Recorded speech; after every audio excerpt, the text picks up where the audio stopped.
Hello po, magandang araw po. Welcome back sa aking munting channel. Ako po ay mag-install ngayon ng 2 valves, dalawang convenience outlet at saka tugang switch. Ano ba ang tamang wiring connection? Basic wiring connection ng ilaw, convenience outlet at saka switch ng isang circuit breaker. Ito po yung ating diagram. Yung neutral o di kaya line 2, ito po. Dito po natin i-splice lahat yung ating mga connection dito sa junction box. Ito po yung line 2. Ito po. At saka yung line 1 o di kaya live. Tapos yung ating bulb na line 2 ito. At saka yung mga return niya. Ito po, yung line 2 at saka yung return. Yung return po, diretso yan sa ating, dito sa junction box. Dito natin i-connect yung ating mga return galing sa switch natin. At yung para naman sa ating line 2, papunta sa ating convenience outlet, ito po. At naglagay ako ng isang wire dito para masuplayan yung ating isang convenience outlet at diretso yan doon sa ating pangalawang outlet. Yung line 1 naman, ito, i-connect din natin dito. Diretso yan dito sa ating unang convenience outlet at naglagay din ako ng isang wire para magkaroon ng supply at diretso po dito sa ating pangalawang convenience outlet. Yung mga return sa ating mga switch, ito po. Ito po yung ating wire na gagamitin dito ay number 12 kasi yung breaker natin ay 20 amperes. Number 12 AWG or 3.5 mm squared.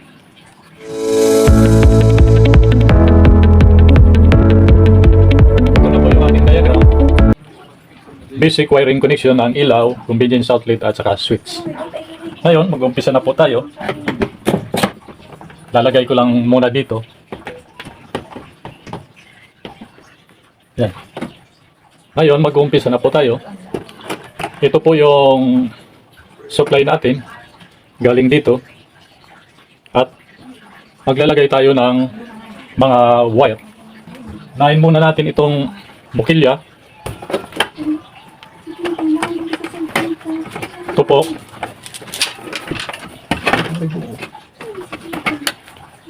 Unahin muna natin itong ating mga receptacle.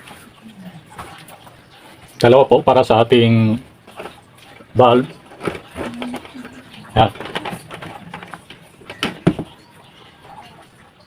Maglalagay tayo ng dalawang wire para sa ating convenience outlet. At dito rin po maglalagay tayo ang dalawang wire papunta po dito sa ating pangalawang convenience outlet.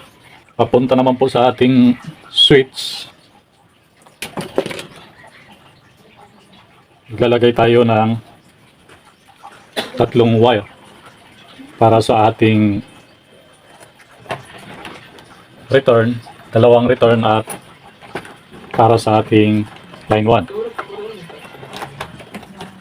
Ngayon, unahin natin yung line 2, di kaya neutral. Ngayon, dito sa ating, para sa ilaw, ito po yung line 2, di kaya neutral. I-splice na lang natin dito. Hindi na natin paabutin dito para makatipid tayo ng wire. Dahil sa actual po, ito po yung pangalawa. Nasa 3 meters po ito, o di kaya 4 meters. Kaya kung dito tayo mag-i-splice, masasayang yung wire. Kasi halimbawa ito, yung sa actual, ang distansya nito ay nasa 4 meters din o di kaya 5 meters. Maglalagay pa tayo ng isang wire dito para sa ating neutral. Sayang yung wire ng 5 meters o di kaya 4 meters. Kaya ang gagawin natin, i-splice na lang natin dito sa ating neutral ng unang valve. Ganyan lang, binalatan ko na po ito para hindi po tayo magtagal. Yan. I-splice lang po ninyo dito. Tap lang po. Ganyan.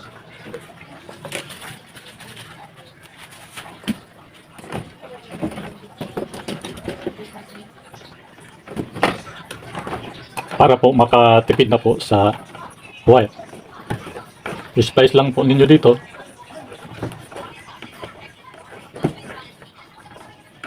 Basta mahigpit po ang paka-splice nyo. Yan. Ganyan po. Tapos lagyan nyo ng electrical tape. Paglagay naman ng electrical tape, kung anong kakapal ng insulation ng wire, ganun din kakapal ang ilalagay nyo. Ako po for demo purposes lang po, manipis lang po yung aking inilalagay para sa ating demonstration. Pero pag sa actual na, dapat makapal po yung inyong ilalagay. Yan, nailagay na po natin yung ating neutral, di kaya line 2. I-fix lang natin ito para hindi magulo.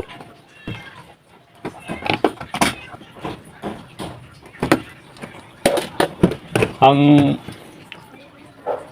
in-splice lang natin dito yung neutral, yung line 2. Yung return, diretso na po dito.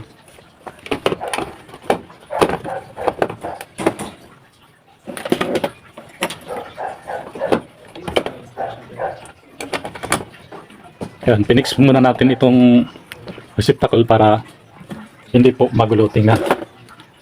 Ngayon, dito, unahin natin yung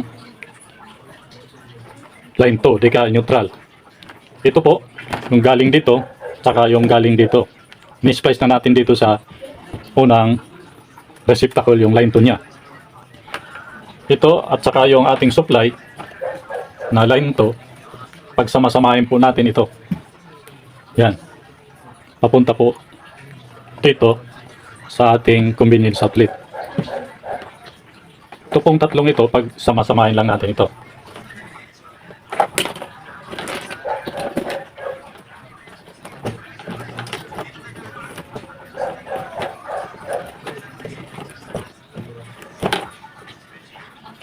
Po, binabaluktot po ito para hindi po matalim dito. Tulad kanina, yung paglagay ng electrical tape, pag sa actual na, dapat makapal. Ako po, for demo purposes lang po, manipis lang po yung ating nilalagay dito. Para sa ating pagdidemo lang po. Yan. Yung line 2, tapos na tayo dito. At dito naman, sa ating convenience outlet, kukunik din natin yung ating line 2 dito. Ngayon, maglalagay ako ng isang wire para sa ating paglalagyan ng outlet. Ito po. Itong tatlong ito, i-splice lang natin. Connect lang natin itong tatlo.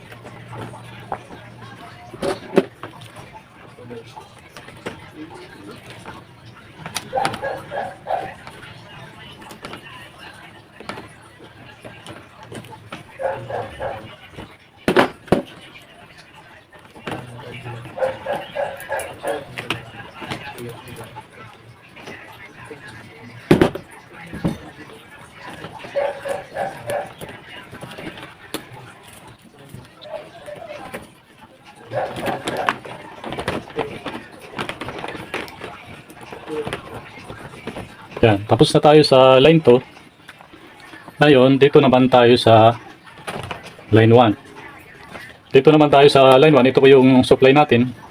Galing dito sa breaker. At yung papunta doon, ito. At yung papunta dito sa switch. Itong tatlong ito, pag sama-samahin din natin.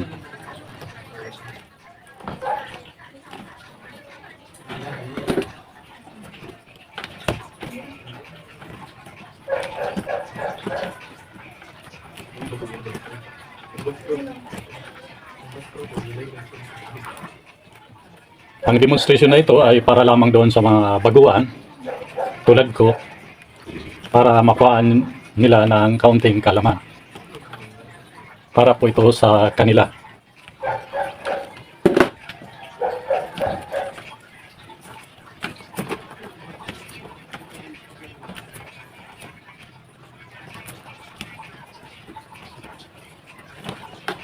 Yan, tapos na tayo sa line 1.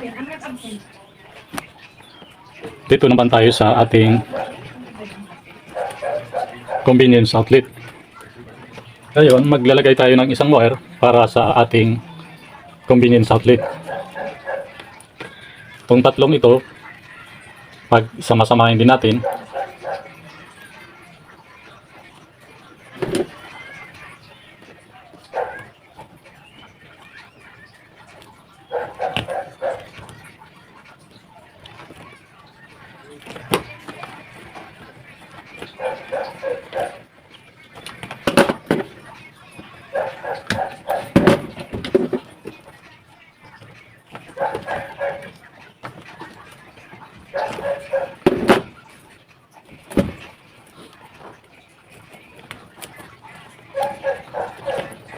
yan. May kanya ng supply yung ating convenience outlet.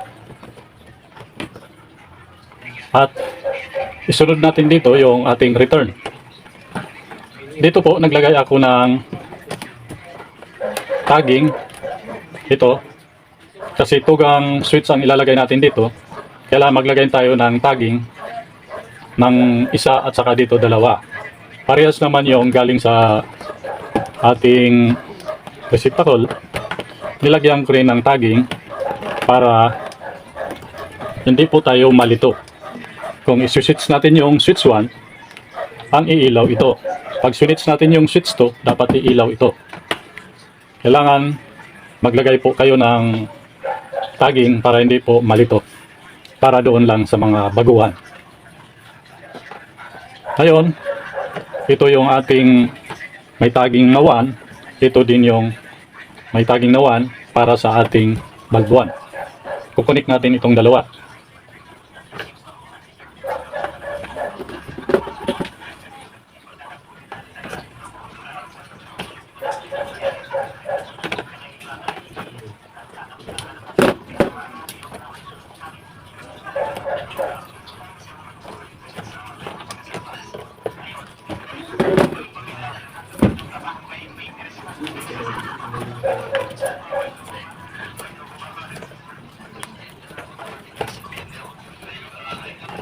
Yan, tapos na tayo sa return ng bulb 1. Dito naman tayo sa bulb 2. Itong dalawang ito, pag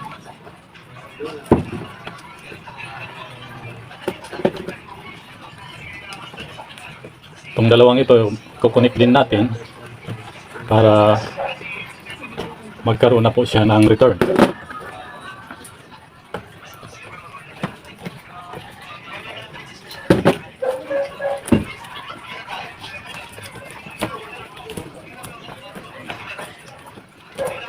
Inuulit ko, itong demonstration na ito ay para lamang doon sa mga baguhan tulad ko, para makuhaan nila ng kaunting kaalaman. Yan na po, may kanya-kanya na pong supply. Ngayon, unahin natin yung para sa ating switch. Ito po yung dalawang switch. Ngayon, ang paglagay dito, ganito lang. May butas naman po yan. At lagay lang sa may butas at ipos po dito sa kabila. Ganyan. Ngayon, yung pangalawa natin, siguraduhin na yung on portion, ito, yung on portion dapat magkatapat po sila. Ganyan. Yan. Yan na po. At kailangan natin dito mag-jumper. Ito po, may jumper po yung ating diagram. Para magkaroon po siya ng supply. Jajumperan po natin ng isa. Galing dito sa ating isang switch, papunta po doon sa pangalawa. Ganyan lang po.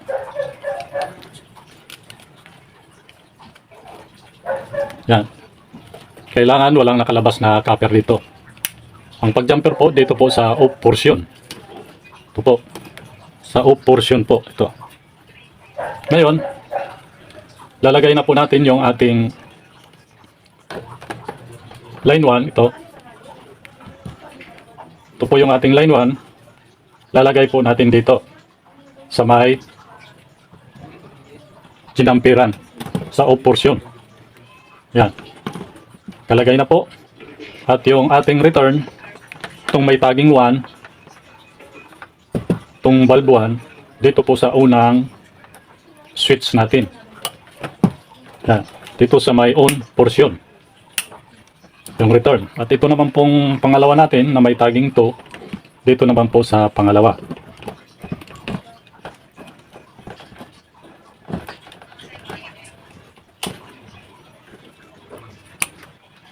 Yan na po.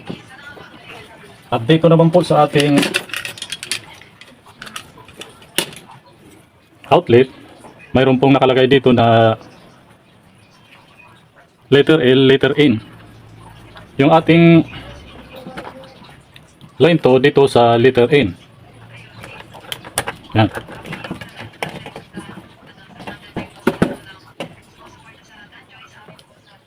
Yung may click. Yan. Pagbabalat kasi mayroon naman pong sukat dito na nakalagay kung hanggang saan lang yung babalatan nyo. Ngayon, ito yung letter L, yung line 1 natin, kaya live dito natin ilalagay. Yan. Yan na po. At dito naman po sa pangalawa nating outlet,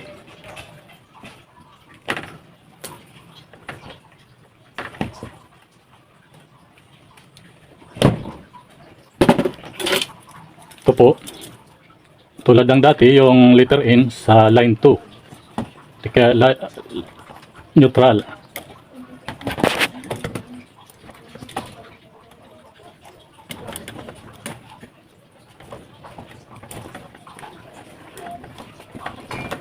Yan. At yung letter L dito sa line 1. Yan na po. Ngayon, ipipix lang natin.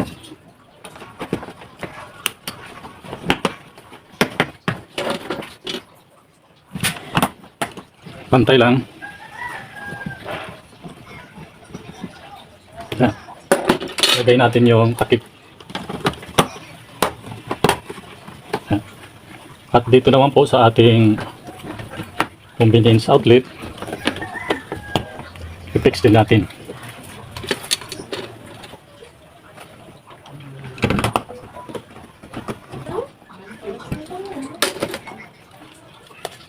Lagay natin yung keep. At ito naman po yung ating pangalawang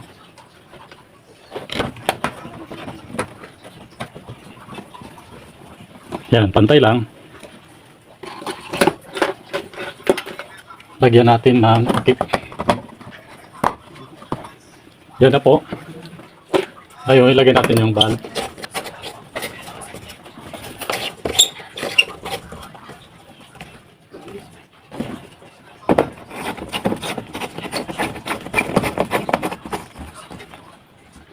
Yan na po, nakalagay na po. At dapat naka-upo ito palagi. At magsuot ng rubber gloves para po sa ating safety. Ito pong connection na ito ay para lamang doon sa mga maliliit na bahay dahil isang breaker lang ang ating ginagamit. Pag sa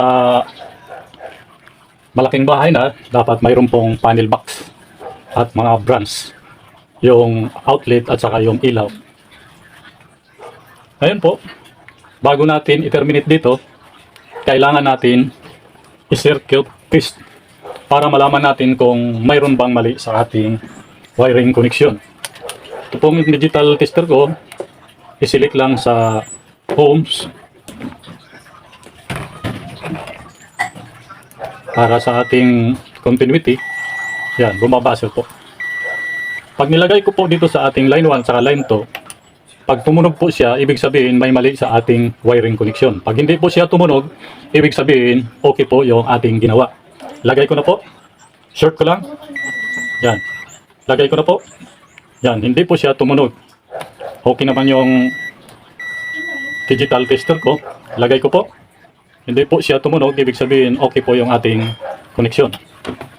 Ngayon, pwede na natin i-terminate dito. At ito po ay palaging naka-off.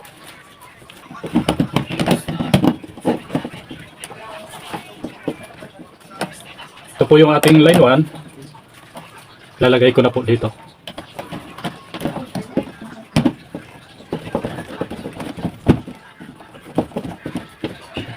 Yan, dapat maigpit po.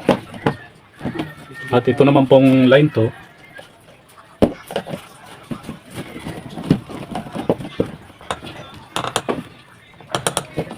Yan.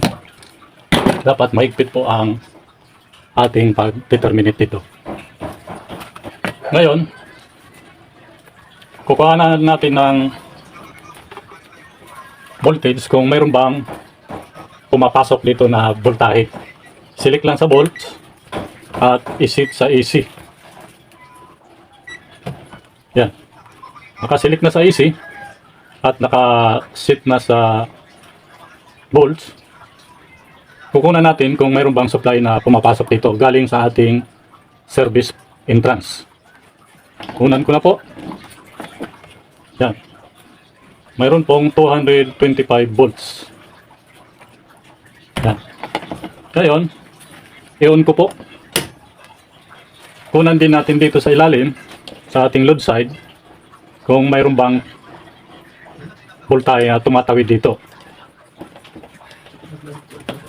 Yan. Parehas lang, 225 volts. Ibig sabihin, mayroon na po tayong supply. Ngayon, nakauna po yung ating breaker. Subukan na po natin kung iilaw po ba siya. Yung unang switch natin, dapat ito ang iilaw. Yung pangalawa natin, ito po yung ating switch. Doon ko na po. Yan. Yung pangalawa. At dito po sa ating convenience outlet, may socket bulb po ako dito. Ito na lang po yung ating gagamitin kung okay ba yung ating yan. Okay po yung ating outlet. Yun ko po. Yan. I-off ko po dito sa ating breaker. Yun ko po. I-off ko po. Yun ko po. At i-off ko po dito sa ating breaker. Yan lang po. Maraming salamat po sa inyong panonood. Sana po nakuha ng kaunting kaalaman, lalong-lalo na doon sa mga beginners, kung paano mag-basic wiring connection ng dalawang ilaw at saka dalawang outlet at dalawang switch, tugang switch at isang breaker. Maraming salamat po sa inyong panonood. Sana po mag-subscribe po kayo sa aking munting channel at yung hindi pa nakapag-subscribe, sana po mag-subscribe po kayo. Sana naman. Maraming salamat po. Sana po pagpalain tayo ng may kapal. Thank you.